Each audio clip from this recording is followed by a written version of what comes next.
সীমা লঙ্ঘনকারী জাতিকে আযাব দিয়ে ধ্বংস করার নিদর্শন পৃথিবী জুড়ে, যেন মানুষ এ থেকে শিক্ষা গ্রহণ করতে পারে। এমনই এক নিদর্শন মৃত সাগর বা ডেড সি। নাম মৃত সাগর হলেও এটি আসলে একটি হ্রদ। অন্যান্য সাগরের তুলনায় এই হ্রদের পানি 10 গুণ বেশি লবণাক্ত, আর এ কারণে এখানে জন্মাতে পারে না মাছ বা কোনো উদ্ভিদ, আর সে কারণে এর নাম দেওয়া হয়েছে মৃত সাগর।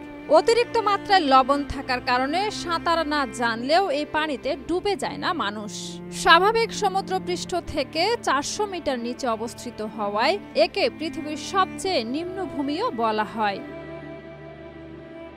বহু বছর আগে এই সাগরের তীরে গড়ে উঠেছিল এক জাতি, যার নাম সাদুম। তারা ছিল ফিতনা সৃষ্টিকারী জাতি। পবিত্র কোরআন ও হাদিস অনুযায়ী তাদের বহু অপরাধ ছিল।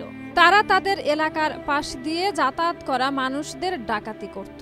তারা ছিল প্রচণ্ড মিথ্যাবাদী। তবে তাদের সবচেয়ে বড় অপরাধ ছিল অস্বাভাবিক যৌনাচার। মহান আল্লাহ তাদের হেদায়েতের জন্য হযরত ইব্রাহিম আলাইহিসসালামের ভাতিজা হযরত লূত আলাইহিসসালামকে পাঠালেন। লূত আলাইহিসসালাম দিনের পর দিন তাদেরকে আল্লাহর পথে ডাকলেন। সব রকম পাপ থেকে তাদেরকে দূরে থাকার জন্য বললেন। অন্যথায় আল্লাহর ভয়াবহ আযাবের ভয় দেখালেন। কিন্তু তারা লূত আলাইহিসসালামের কথা শুনল না, বরং তারা বলল, তুমি যদি সত্যবাদী হও তাহলে নিয়ে এসো সেই আযাব। এরপর লূত আলাইহিসসালাম আল্লাহর কাছে সাহায্য চাইলেন। আল্লাহ জিবরাইল আলাইহিসসালামকে পাঠালেন সে জাতিকে ধ্বংস করে দিতে। পরদিন সকালে সাদুম জাতি জিবরাইল আলাইহিসসালামের প্রচণ্ড চিৎকার শুনল।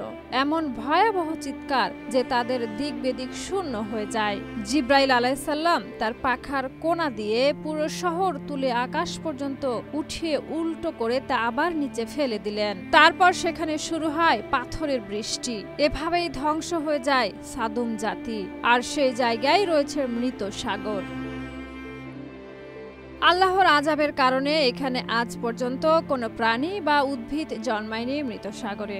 সহিহ মুসলিম ও বুখারী শরীফের হাদিস অনুযায়ী মহানবী সাল্লাল্লাহু আলাইহি সাল্লাম এসব স্থান এড়িয়ে যাওয়ার নির্দেশ দিয়েছেন যেখানে আল্লাহর গজব নাজিল হয়েছে। এভাবে আল্লাহ সীমা লঙ্ঘনকারীদের শাস্তি দেন এবং তাদের নিদর্শন যুগ যুগ সংরক্ষিত করে রাখেন যেন মানুষ শিক্ষা নিতে পারে।